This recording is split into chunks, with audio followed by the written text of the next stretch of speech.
We are the first Central Americans, the first Americans. We are the first people of these lands. Our language is older than the rivers that carved this earth. From the jungles of Petén to the highlands of Guatemala, from the shores of Belize and Honduras to the volcanic soil of El Salvador, Nicaragua, Costa Rica, and Panama, our nations lived. Maya, Lenca, Pipil, Bribri, Ngabe, Kuna, Chorotega, and more. We built empires before empires had a name. Our cities rose like stars across the earth. We had Tikal, Copan, Tazumal, Cuscatlán, Nicarao, Gran Nicoya. We studied the heavens and charted the skies. We carved calendars more precise than Europe would know for centuries. We counted zero before the old world could imagine it. We healed with plants, with roots, with knowledge passed down like sacred fire.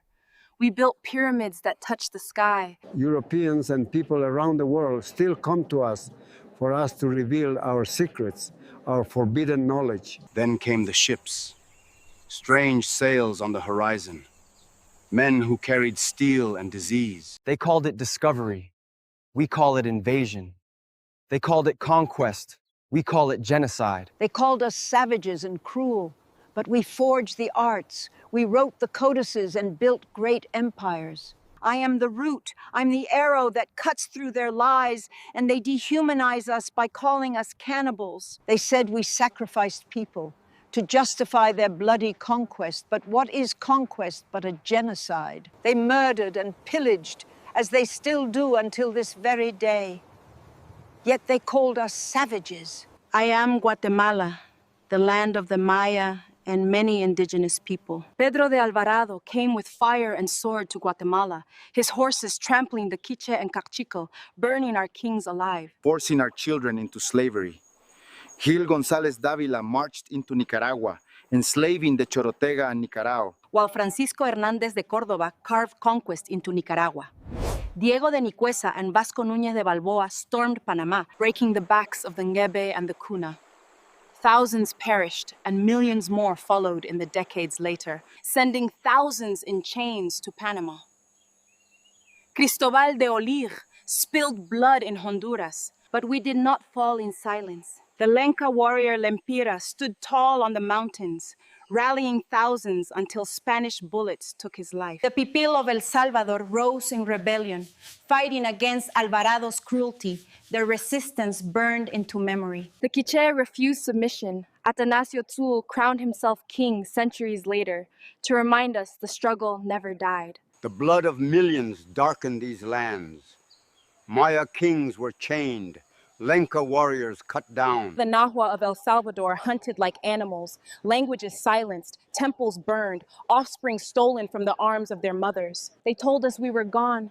They wrote us into the past. The remaining were labeled mestizos. With a pen, we were erased. Today, we are called mestizos, but these faces are not mixed. They are indigenous to these lands. They also call us Hispanics or Latino. Do these faces look like they came from Spain? Do we look European to you? But listen, we are not ghosts. We are not extinct. Anthropology proves what we already know. The ancient bones in Copan and in Nicaragua, the ancient DNA of the dead in El Salvador, Honduras, Guatemala, they are our blood. Genetic studies show the same haplogroups flow in the veins of Maya, Pipil, Lenca, Bribri, Ngebe, and Kuna descendants today. Archaeology uncovers not strangers, but our ancestors. The temples, the codices all whisper our true ancestry. They gave us a Bible and took our lands. They gave us a God and took our lives. They said to love our neighbor as our own, but they never show that same love back. When the Spanish came, they came as a lion to rule and to eat everything in sight. But we did not forget. We knew who we were and who we still are. Mestizaje said, "You are mixed, you are not indigenous anymore." But the mirror tells another story. The blood of our indigenous grandmothers, the faces of our fathers, we wear them every day. Even the ones who call themselves mestizo walk with indigenous ancestry in their veins.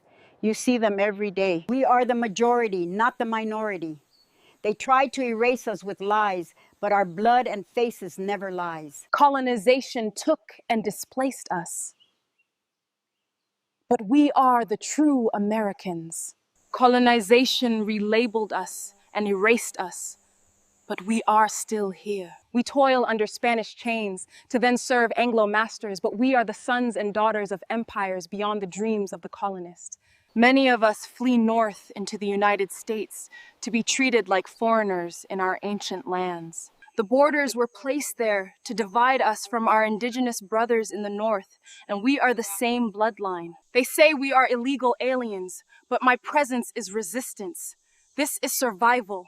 This is revolution. To the sons and daughters of Central America, to those scattered in the north, to those working the fields, to those who have forgotten where they came from, remember, join the Indigenous Revolution. The Indigenous Revolution exists to tear down the lies, to give voice to the silenced, to bring our history to the front, to remind the world that we are not relics of the past. We are nations still alive. So share this message. Subscribe to this movement. Spread the word to your family, your neighbors, your children. Because we have endured 500 years of conquest and erasure, and still we rise. To remind the world that we are not relics of the past. We are nations still alive. We are the first, and we are still here. Our memory cannot be buried. Our spirit cannot be conquered. Stop calling yourself Hispanic, Latino, and accept your original identity. We are indigenous, not aliens to these lands. That's revolution. When you no longer accept the labels imposed on you. When you no longer accept to be called foreigner on your own lands. This is why Indigenous Revolution exists, to give you your history back that was taken from you. Share and subscribe to the channel.